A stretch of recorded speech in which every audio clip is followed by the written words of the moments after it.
Now, the big astrology news is that this is the last day of the sign of Leo. We're in the last hours of Leo. We're getting ready to move into the mutable sign of Virgo. Mutable means changing. Mutable Virgo starts tomorrow morning here on the East Coast at 7:21 a.m.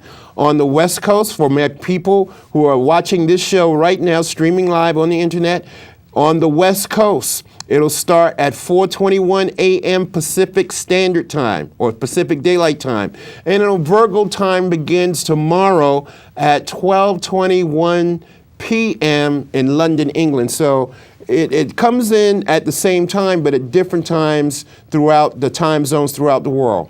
Virgo time, perfection, getting ready for the fall. We start to harvest all our energies that we've done for spring and summer. Venus is at the sign of Virgo as we speak. Venus went into the sign of Virgo yesterday. Venus is not a great place for Virgo to be because, for you seasoned astrologers know, that Venus, when it's in Virgo, it's in its fall. That's not a good place for Virgo to be. Venus is the sign of love, money, and attraction, and Venus gets very picky, very critical, but it's good news for people who have Virgo rising, like my producer-director, Deetra Kelsey. She has Virgo rising, so maybe a little bit of money, maybe a little bit of things will come her way. Another big thing is that Mercury will be going direct.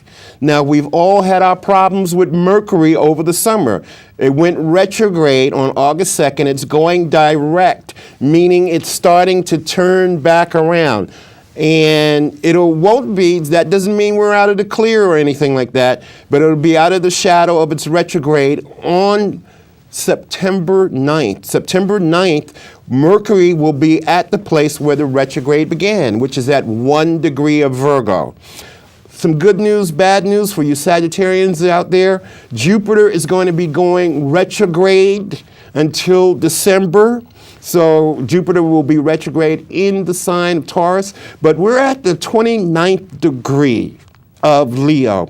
A lot of things are getting ready to change. We're at 29 degrees. Neptune is at 29 degrees of Aquarius. So when planets reach that 29th degree of any zodiac sign, it's time for big changes in the world. Again, this is the last day of the sign of Virgo, and I'm expecting something big, something dramatic to happen overnight, that when we wake up in the papers and we look in the papers this morning, because we're at the 29th degree of Leo. Caller, you're on Astrology Numerology now.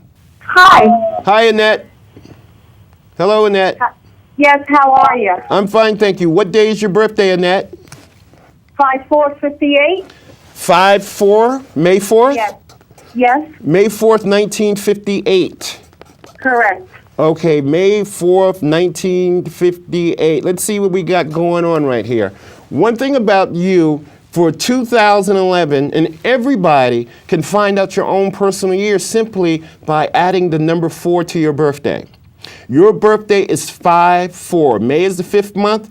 You're born on the 4th day. You're born in 2011 is a number 4 year. So it should have been very profitable for you. This is a number 4 personal year. See, one thing about you, Annette, whatever the universal year is, for instance, 2011, 2 plus 0 plus 1 plus 1 equals the number 4. So your birthday, the base number adds up to 9. It's about working and organizations this year. That's one of the things that you should be doing this year, Annette, is getting your life in order, because it's out of order right now. Your life is out of order, and it's time for you to focus and get your life in order. Now, that's the part of the number 4 personal year. What year did you say you were born? 58. 5/8, right? Correct. 5/8. And what time were you born? Around 4 or 5 in the morning. 4 or 5 in the morning. So let's go for 4:30. So here we go. Your moon sign is Scorpio. So you're a Taurus with the moon in Scorpio. See, this is the moon sign. This is your sun sign, the sun, and over here is the moon in Scorpio. So you're born on a full moon. You're a full moon personality. You're very clairvoyant. But you're very intense with the moon in Scorpio. I want you to say that. I'm a Taurus with the moon in Scorpio. I'm a Taurus with the moon in Scorpio. That's who you are emotionally. You're very intense. Pluto rules the sign of Scorpio. Scorpio is very underworld. You're very gangster in a way. You don't take no stuff from anybody. That's the type of woman that you are. But prepare to make those executive decisions coming before the end of the year, all right? Okay, thanks so much and have a great evening. Thank you very much.